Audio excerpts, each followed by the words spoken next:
और यही कनपटा बाबा आपको लगता है कि विश्व पटल पर विश्व नेताओं के विश्व गुरु बन पाएंगे?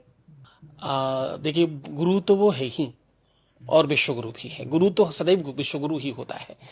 गुरु को कभी भी किसी सीमाओं में, किसी भी मेल से और किसी भी आप किनारे से बांध नहीं सकते। वो जो बेबाक है, निष्पक्ष है, निष्कलंक है और जिसकी सीमाएं नहीं है, वही तो गुरु है। गुरु व्यापक है।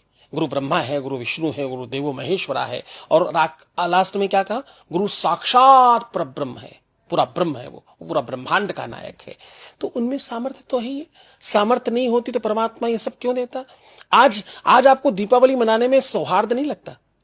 लगता है। गौरव नहीं लगता? बिल्कुल लगता है। वैभवशाली नहीं लगते आप? दीपावली जिस कारण से आप मनाते हैं वो कारण अब प्रारंभ हुआ है जाकर के इनके आने के बाद। अयोध्या की वजह से मनाते हैं आप। जी। भगवान 14 वर्षों के बाद, भगवान साहब सबको पता होगा,